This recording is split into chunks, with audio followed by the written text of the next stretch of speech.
Welcome back to our channel. അപ്പോൾ ഇന്ന് നമ്മൾ ചെയ്യാൻ പോകുന്നത് ഒരു 2-3-4 ബാക്ക് ടു സ്കൂൾ ക്രാഫ്റ്റ് ആണ്. നമുക്ക് കുട്ടികൾക്കൊക്കെ ഈസി ആയിട്ട് പെട്ടെന്ന് ചെയ്യാൻ പറ്റുന്ന ക്രാഫ്റ്റുകളാണ്. ഫസ്റ്റ് നമ്മൾ അതിനായിട്ട് ഇതുപോലത്തെ പ്ലെയിൻ സ്കെയിൽ എടുത്തിട്ടുണ്ട്. അതിലേക്ക് കുറച്ച് പൂക്കളും അതുപോലെ പെറ്റൽസ് ഒക്കെയാണ് കൊടുത്തിരിക്കുന്നത് കേട്ടോ. കുട്ടികൾക്ക് ചെയ്യാൻ പറ്റുന്നത് കൊണ്ടാട്ടോ ഇതുപോലത്തെ സിമ്പിൾ ആയിട്ടുള്ള ഫ്ലവേഴ്സ് വരച്ചു കൊടുക്കുക. നമുക്ക് ഇഷ്ടമുള്ള പിക്ചേഴ്സ് ഒക്കെ വരച്ചു കൊടുക്കുക. ഉണങ്ങിയതിന് ശേഷം നമ്മൾ അതിന് മുകളിലേക്കായി 2 കളേഴ്സ് മിക്സ് ചെയ്തിട്ട് ഇതുപോലെ ആക്കി കൊടുക്കുന്നുണ്ട് കേട്ടോ. നന്നായി ഉണങ്ങിയതിന് ശേഷം നമ്മൾ അതിന്റെ മുകളിലേക്കായിട്ട് ഗ്ലൂ അപ്ലൈ ചെയ്തിട്ട് ഇതുപോലെ ഒന്ന് ചെയ്ത് കൊടുക്കുന്നുണ്ട്.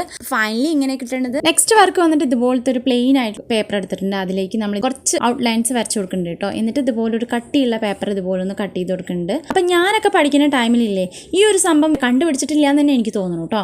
അപ്പം നമ്മളിതുപോലെ കുറച്ച് പൂക്കൾ വരച്ചു കൊടുത്തിട്ട് അതിലേക്ക് വാട്ടർ കളർ ചെയ്ത് കൊടുക്കുന്നുണ്ട്. അപ്പം നമുക്ക് ഇഷ്ടമുള്ളതുപോലെ ചെയ്തെടുക്കാം കേട്ടോ. എൻ്റെ പൂക്കളെല്ലാം ചെയ്ത് റെഡി ആയിട്ടുണ്ട്. അപ്പോൾ അതിൻ്റെ സെൻറ്റർ ഭാഗം ഇങ്ങനെ കട്ട് ചെയ്തിട്ട് ഇതിലേക്കൊന്ന് ഇതുപോലെ ആക്കിയിട്ട് ഒട്ടിച്ചു കൊടുക്കുന്നുണ്ട് കേട്ടോ. ഉണങ്ങിയതിന് ശേഷം നമുക്ക് സൂപ്പർ ആയിട്ടുള്ള ഇതുപോലത്തെ ഒരു ബുക്ക് മാർക്കുകൾ റെഡി ആയിട്ടുണ്ട് കേട്ടോ. പെട്ടെന്ന് തന്നെ ഈസി ആയി ചെയ്തെടുക്കാൻ പറ്റുന്ന ബുക്ക് മാർക്സ് ആട്ടോ അത്.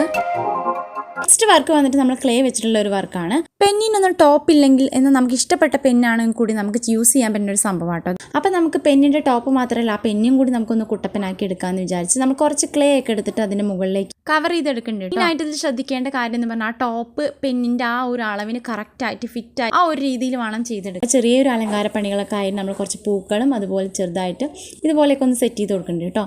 എന്നിട്ട് നന്നായി ഉണങ്ങിയതിന് ശേഷമാണ് നമ്മളത് കളർ ചെയ്ത് കൊടുക്കുന്നത്. നെക്സ്റ്റ് മറ്റേ അതിൻ്റെ അടിവശത്തേക്കും കൂടി നമ്മൾ അതിലേക്ക് MC-യിലാണ് ചെയ്ത് കൊടുക്കുന്നത് കേട്ടോ. അതും കൂടി ഉണങ്ങിയതിന് ശേഷം ഇതുപോലെ കളർ ചെയ്തെടുക്കുന്നുണ്ട്. പൂക്കളൊക്കെ ഒന്ന് കളർ ചെയ്തെടുത്തതിന് ശേഷം നമുക്ക് ഇലകളൂടെയും കളർ ചെയ്തെടുക്കുക. പിന്നെ ബാലൻസ് വരുന്ന ഭാഗമൊക്കെ കളർ ചെയ്തെടുക്കുക കേട്ടോ. എന്നിട്ട് അടിയിലേക്കായിട്ട് നമ്മൾ കളർ ചെയ്തതിൻ്റെ അതിൽ ചെറിയ പൂക്കളൂടെ കൊടുക്കുക. ഫൈനലി ഇങ്ങനെ വരുന്നത്. വീഡിയോ ഇഷ്ടമായി ലൈക്ക് സപ്പോർട്ട് ചെയ്യൂ. Thank you.